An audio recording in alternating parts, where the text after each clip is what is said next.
আসসালামু আলাইকুম। স্বাগত সবাইকে আমার আজকের পর্বে। তৈরি করে দেখাবো চিকেন দিয়ে একদমই ভিন্ন স্বাদের একটা কাবাবের রেসিপি। ঘরে থাকা সাধারণ কিছু মশলা দিয়ে খুব সহজে আর অল্প সময়ে আপনারা চাইলেই কিন্তু এই কাবাবটা তৈরি করে নিতে পারবেন। আর কাবাবটা খেতেও কিন্তু দারুণ মজা হয়ে থাকে। আজকের কাবাব তৈরি করার জন্য আমাদের প্রয়োজন পড়বে বোনলেস চিকেন।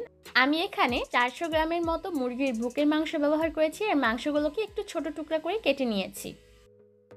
এবার এর মধ্যে দিয়ে দিলাম 2 চা চামচ লাল মরিচের গুঁড়া, 1 চা চামচ গরম মশলার গুঁড়া, 1 চা চামচ দিয়েছি কালো গোলমরিচের গুঁড়া, চিলি ফ্লেক্স 1 চা চামচ, স্বাদ অনুযায়ী দিলাম লবণ, জিরার গুঁড়া দিয়েছি আধা চা চামচ, 1 চা চামচ আদা রসুন বাটা, আধা টেবিল চামচ দিয়েছি সয়া সস আর আধা টেবিল চামচ দিয়েছি টমেটো কেচাপ। এবার সব কিছুকে একসাথে ভালোভাবে মাখিয়ে নিচ্ছি। মশলার সাথে মাংসগুলোকে যখন খুব ভালোভাবে মাখানো হয়ে যাবে তখন এই মাংসগুলোকে আমি কমপক্ষে আধা ঘন্টার মতো ম্যারিনেট করে রেখে দিব। এতে করে দেখবেন যে চিকেনের ভিতর মশলা খুব ভালোভাবে ঢুকতে পারবে আর মাংসগুলো রান্না করার পর খেতেও ভালো লাগবে। আধা ঘন্টা পর আবারও মাংসগুলোকে মাখিয়ে নিচ্ছি। আর মাখিয়ে নেওয়া হয়ে গেলে এবার আমি একটা শাসলিক কাঠির ভিতর এই মাংসগুলোকে গেঁথে নিব। আর মাংসগুলো গেঁথে নেওয়ার সময় একটা বিষয়ে খেয়াল রাখবেন, একসাথে চাপাচাপি করে মাংসগুলোকে দিতে যাবেন না, মাংসের মাঝে একটু গ্যাপ রাখার চেষ্টা করবেন।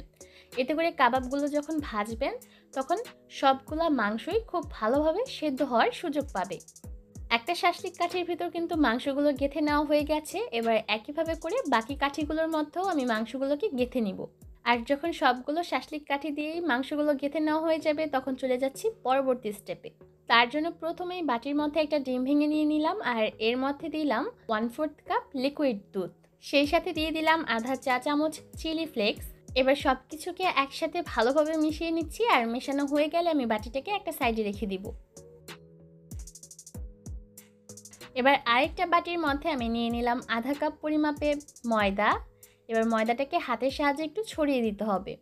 এবার মাংস গেঁথে নেওয়া শাসলিক কাঠিগুলোকে একটা একটা করে নিয়ে এই ময়দার মধ্যে প্রথমে গড়িয়ে নিতে হবে।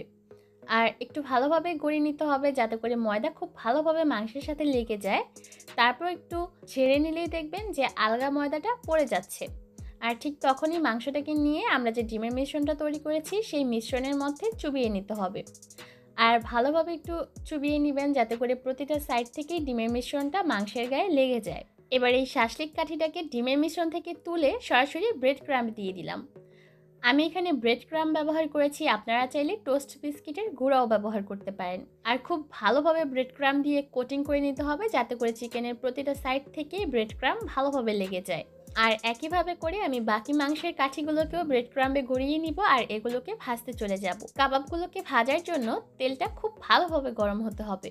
প্রথম অবস্থায় তেলটাকে হাই হিটে গরম করে নিতে হবে, তারপর এই কাবাবগুলো তেলে ছেড়ে দিতে হবে। প্রথম অবস্থায় যদি তেলটা ভালোভাবে গরম না হয় তাহলে কাবাবগুলো তেলে দেওয়ার সাথে সাথেই ব্রেড ক্রাম্বের কোটিংটা খুলে যাবে আর এতে করে কাবাবগুলো খেতে তেমন একটা ভালো লাগবে না। তাই তেলটাকে খুব ভালোভাবে গরম করে তারপরে কাবাবগুলোকে তেলে ছাড়বেন। যখন কাবাবগুলোকে তেলে ছাড়া হয়ে যাবে তখন আমি চুলার আঁচটাকে মিডিয়াম করে দিব আর মিডিয়াম হিটে রেখে এই কাবাবগুলোকে ভেজে নিতে হবে। আর চেষ্টা করবেন কিছুক্ষণ পরপরই এই কাবাবগুলোকে উল্টে পাল্টে দেওয়ার, এতে করে প্রতিটা সাইড থেকেই কাবাবগুলো ভালোভাবে সেদ্ধ হতে পারবে আর সেই সাথে রঙটাও ভালো আসবে। এই পর্যায়ে অনেকেই আছেন মাংসগুলোকে পুরোপুরি সেদ্ধ করার জন্য চুলার আঁচটাকে একদম লো হিটে করে দেন।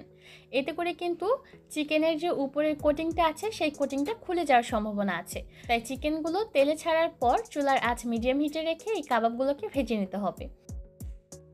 যেহেতু মুরগির বুকের মাংস ব্যবহার করেছি তাই মাংসগুলো সেদ্ধ হতে কিন্তু খুব বেশি একটা সময় লাগবে না। এরই মধ্যে কিন্তু কাবাবগুলোর মধ্যে সুন্দর একটা লালচে বাদামি রং চলে এসেছে আর এই কাবাবগুলো ভেজে নিতে আমার প্রায় 10 থেকে 12 মিনিটের মতো সময় লেগেছে। এবার এই কাবাবগুলোকে তেল ঝরিয়ে উঠিয়ে নিয়ে আমি একটা স্ট্রেনারের উপর নিয়ে নিব যাতে করে এক্সট্রা তেল ঝরে যায়।